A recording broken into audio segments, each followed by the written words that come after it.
the hand of God.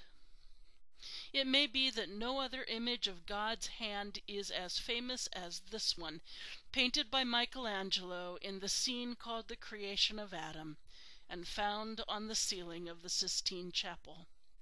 God's hand reaches out toward the human being, stretching, bridging the gap between creator and creature, parent and child, original spirit and image bearer.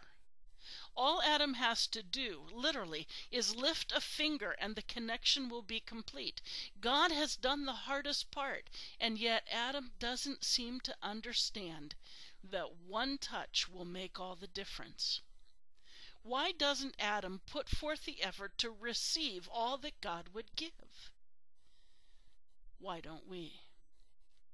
Maybe we're still afraid at some level that God will toss lightning bolts at us if we don't put forth whatever effort we think God is asking of us.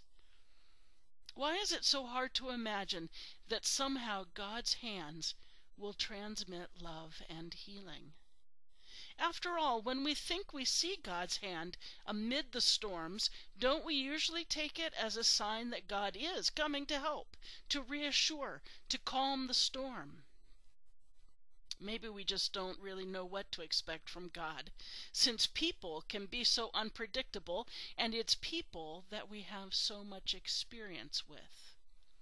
Some mothers and fathers love unconditionally, and others are indifferent, and some are abusive.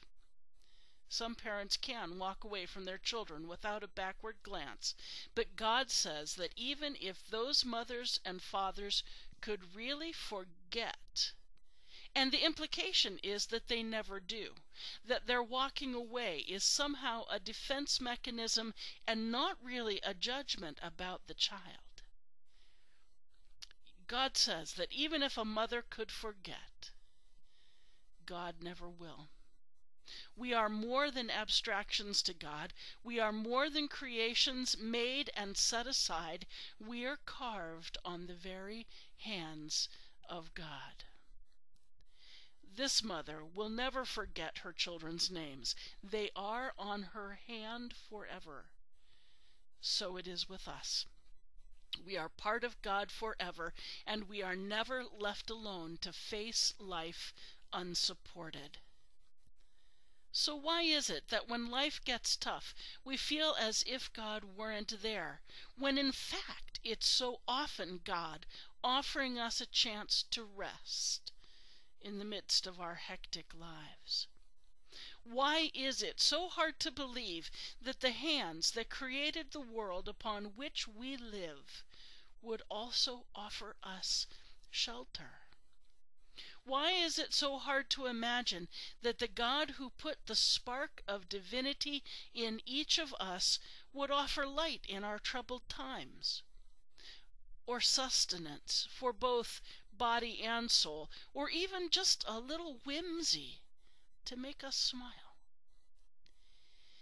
The God of infinite light and love, who is with us through all of life, is willing to get her hands dirty so that we might be whole.